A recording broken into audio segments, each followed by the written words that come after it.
All right, so now I've made a little drafting of the back sleeve. Okay, so it's not really a full back sleeve drafting.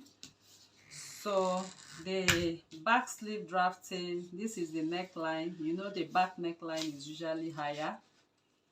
So this is the neckline, and this is the armhole for the back sleeve. Okay, so I will just show you what to do with the raglan sleeve.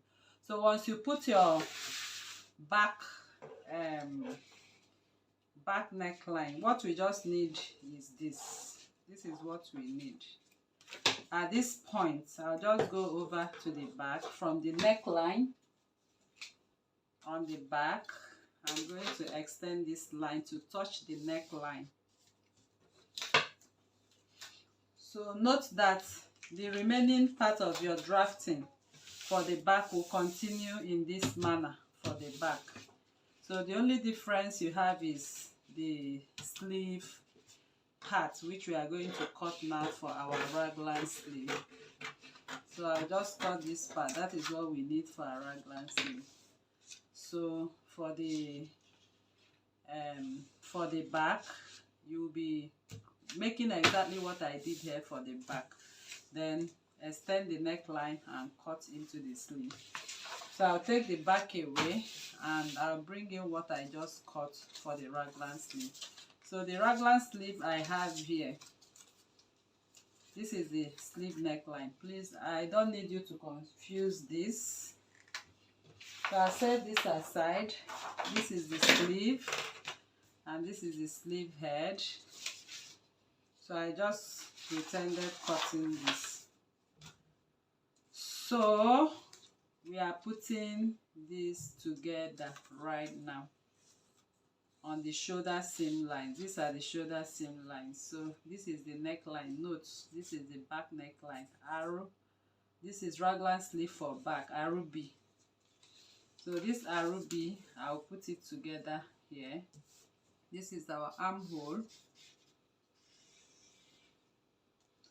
Okay, so we don't even need the sleeve. We don't even need this sleeve. So I'll just bring my adhesive and put this together.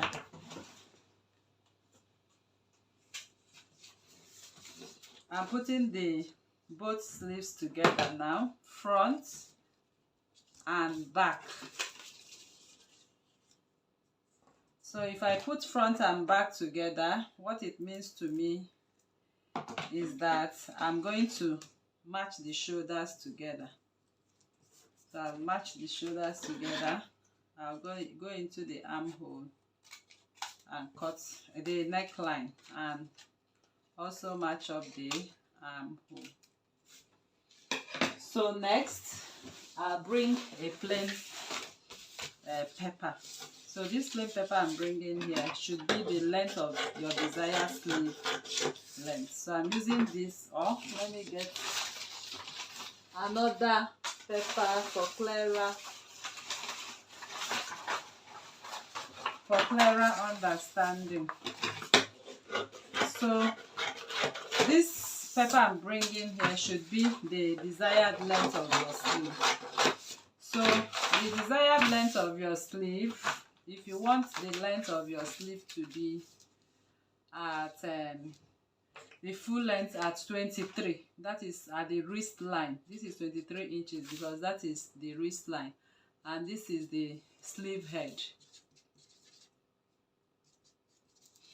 Find the center grain line, place this seam line in between it like this.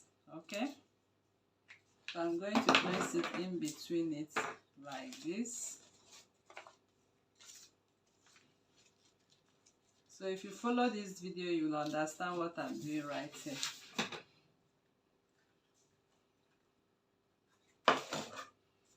So from here, I'm going to extend this to this.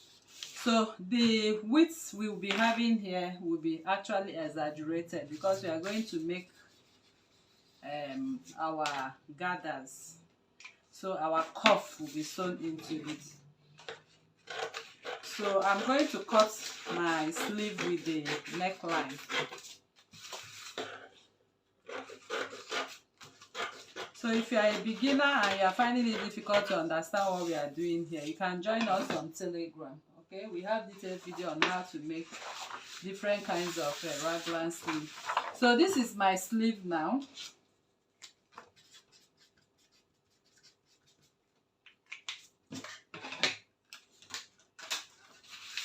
Then this is RF for front.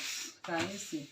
So by the time I sew back this sleeve, it continues my neckline, and by the time this is the grain line, which is the shoulder seam line, I turn it this way. You can see the sleeve. We have the sleeve sewn on this part and the back sewn at the back. Okay, so you can see the raglan sleeve as sewn, and you can now make your cuff at the hem. So the center line, I will cut the center line into two. Like I said, one will be cut with plain, the other will be cut with adire. So this one will be the plain, and together with the raglan sleeve, as you can see, this will be, the whole of this will be cut with adire. So whatever we do at the front, do same for the back. The only difference is the raglan sleeve and the neckline is higher at the back. Alright people, so thank you very much for coming to this tutorial, and I believe you benefited a lot in this class. So the next thing you want to do is, the back will be the same with this, because you need to stitch close up to the part where you have your arm, where your arm is going to pass. So from here, your arm is going to pass from here.